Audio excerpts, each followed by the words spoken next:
Pernah melihat Sai Baba, Bu? Belum? Baik, kita lihat sebentar siapa Sai Baba ya. Beberapa ciri-ciri Dajjal ada pada Sai Baba. Ada seorang janda punya anak 4. Dia datang pada Sai Baba dan berkata, "Wahai Sai, Anda adalah Tuhan kami, Anda Tuhan saya. Saya seorang janda sudah 4 tahun ditinggalkan oleh suami saya. Saya punya anak 4, kami miskin Sai. Kami ingin merubah hidupnya. Anda adalah Maha Kaya Tuhan kami, tolong kami beri karunia." Sai Baba hanya menggerakkan tangannya, maka emas keluar dari tangannya. Diberikan pada wanita janda tadi. Sai Baba berkata begini, "Kamu ragu saya Tuhan kamu? Coba apa yang bisa dilakukan Tuhanmu, saya akan melakukannya." Maka apapun yang diminta oleh Syekh tadi, Sai Baba melakukannya. Maka apa yang terjadi? Syekh tadi menjadi pengikut Sai Baba yang setia.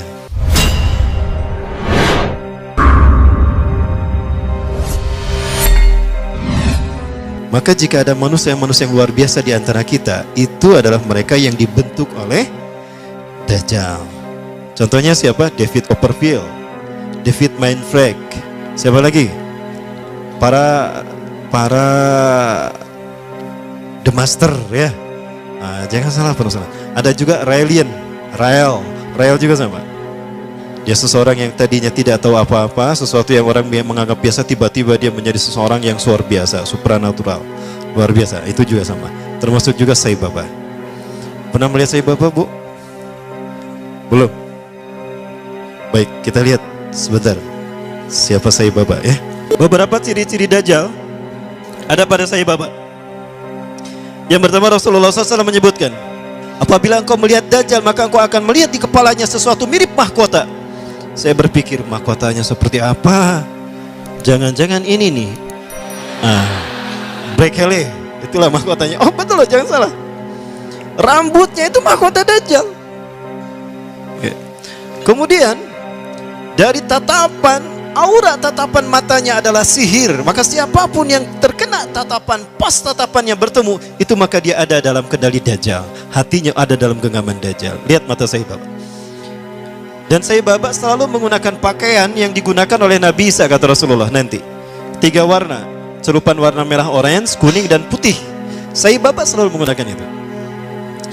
Para pengikut Sai Baba banyak tersebar seluruh dunia. Terbesar kalau di Indonesia ada di Magelang, Jakarta, Surabaya. Para pengikut Sai Baba disebutnya Deputi.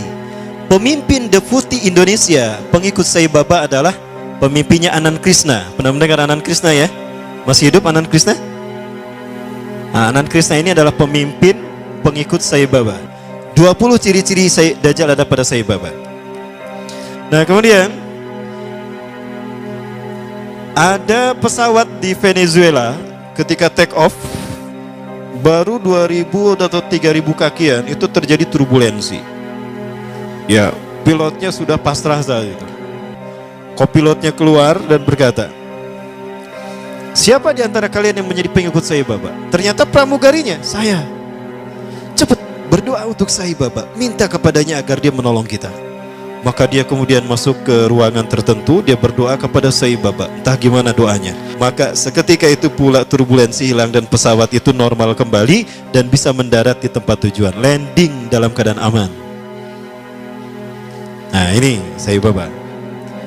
Berikutnya juga, ya, masih terkait Sai Baba. Ada seorang janda punya anak 4. Dia datang pada Sai Baba dan berkata, "Wahai Sai, Anda adalah Tuhan kami, Anda Tuhan saya.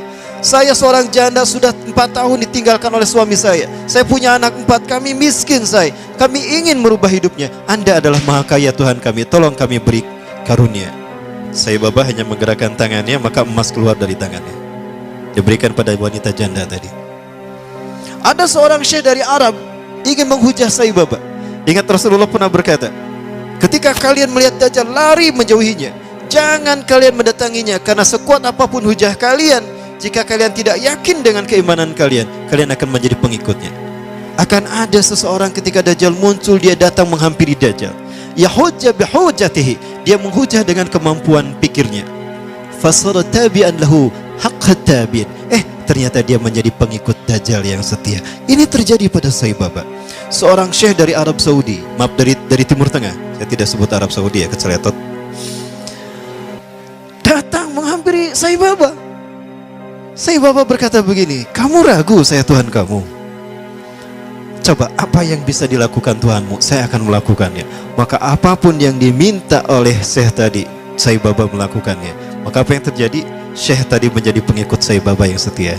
Baik, kita masih bicara Sai Baba. Penuh sihir kan tatapannya ya?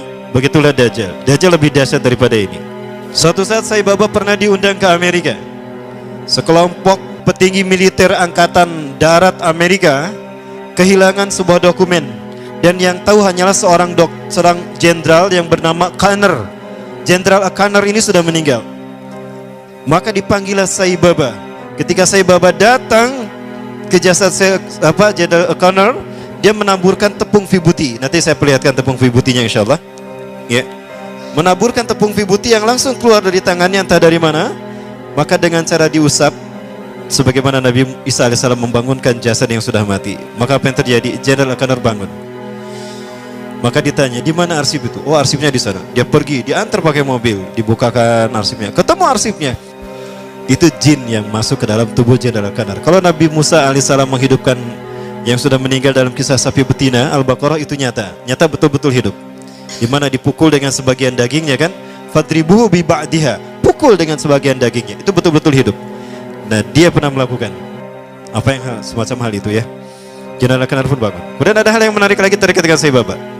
Saya coba perlihatkan tepung vibuti yang dia keluarkan, yang dengannya dia menyembuhkan orang yang buta, ya, menyembuhkan orang yang membangunkan orang yang sudah mati. Tapi sekali lagi ini biiznillah, dengan izin Allah. Allah mengizinkan kepadanya untuk melakukan itu sebagai sebuah istidraj, rangsangan, ya. Apakah dia mau bertobat atau kembali kepada Allah Subhanahu wa taala? Sebelum ini muncul, ya ini agak lama.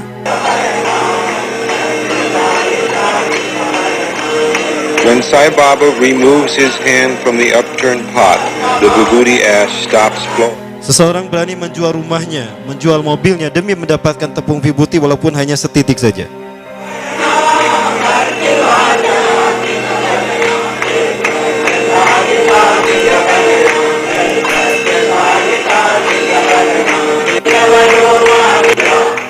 Dapat dilihat tepung itu nggak habis-habisnya.